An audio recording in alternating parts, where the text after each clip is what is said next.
Hi everybody, it's Mr. Mott. I just want to show you what I mean by doing one of these problems for objective number 7 and explaining how you solve your problem. Okay, so I have my balanced equation here and I have my given and my want. So the problem says I have 100 grams of O2, how many grams of CO2 would I make?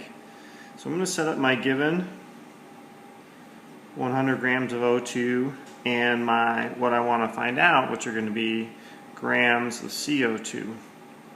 Okay. My first step is going to put grams of O2 on the bottom. Okay. Now anytime you see grams of O2, we're going to be thinking molar mass.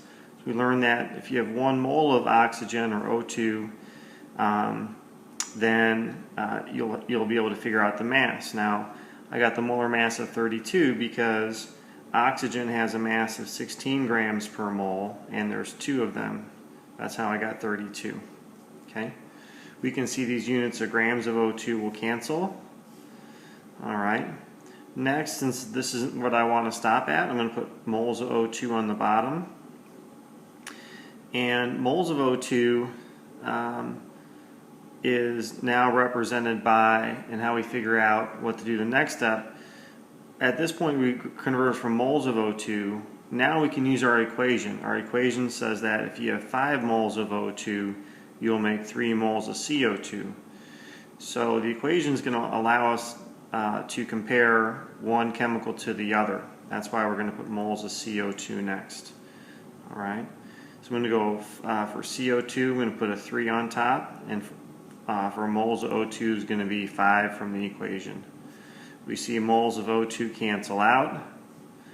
Next we want to cancel out moles of CO2, so we put moles of CO2 on the bottom. And moles of CO2 and grams of CO2, we know that that's molar mass. So for every 1 mole, there's going to be 44 grams. So, and how did I get that? Well, there's 1 carbon with a mass of 12 grams per mole.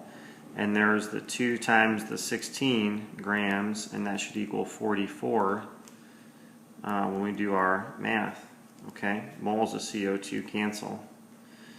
So to solve this problem, I'm going to take 100 times 3 times 44, and I'm going to divide by 32 and divide by 5. If you wanted to, you could simplify this even further by 5 goes into 100 20 times. So now that just makes our life a little bit easier, I think. It's 20 times 3 times 44 divided by 32. And when we do that, we'll get our answer. I don't have my calculator on me or my phone, but that's how we would get it. Alright. Next, in the next video, which I'll merge with this, I'll show you how I want you to upload it to your Google Doc and spreadsheet. Thanks.